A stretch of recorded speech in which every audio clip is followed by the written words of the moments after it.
வணக்கம் ரிதி.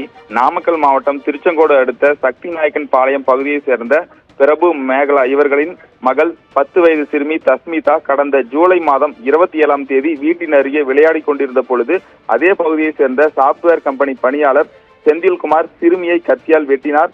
இதனை தடுக்க வந்த 2 பேரையும் செந்தில்குமார் கத்தியால் தாக்கியுள்ளார். படுகாயமடைந்த சிறுமி சேலம் சீலநாயக்கன்பட்டி பகுதியில் உள்ள தனியார் மருத்துவமனையில் அனுமதிக்கப்பட்டு 30 தினங்களுக்கு மேல் சிகிச்சை பெற்று வந்தார். இந்த நிலையில் சிகிச்சை பலனின்றி கடந்த 22ஆம் தேதி சிறுமி உயிரிழந்தார். உயிரிழந்த சிறுமியின் உடல் பிரேத பரிசோதனைக்காக சேலம் அரசு மருத்துவமனைக்கு அனுப்பி வைக்கப்பட்டு பிரேத பரிசோதனையும் முடிந்தது. இந்த நிலையில் முதலமைச்சர் மு க ஸ்டாலின் அவர்கள் சிறுமியின் உயிரிழப்பிற்கு ஆழ்ந்த இரங்கலையும் அதாவது நிவாரணத் தொகையும் 3 லட்சம் ரூபாய் அறிவித்தார். மேலும் படுகாயமடைந்தவர்களுக்கு தலா 1 லட்சம் ரூபாயும் அறிவித்திருந்தார். இந்த நிலையில் சிறுமியின் உடலை வாங்க மறுத்து நேற்று முதல் பெற்றோர் மற்றும் உறவினர்கள் போராட்டத்தில் ஈடுபட்டு வருகின்றனர்.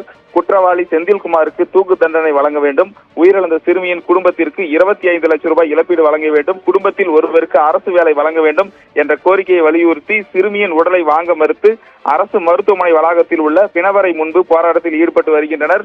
தொடர்ந்து 2வது நாளாகவும் இன்றும் அதாவது சிறுமியின் உடலை வாங்க மாட்டோம், எங்களுடைய கோரிக்கை நிறைவேறும் வரை உடலை வாங்க மாட்டோம் என்று கூறி உறவினர்கள் மற்றும் பெற்றோர் என நூற்றுக்கணக்கானோர் அரசு மருத்துவமனையில் காத்திருக்கின்றனர். ரிதி.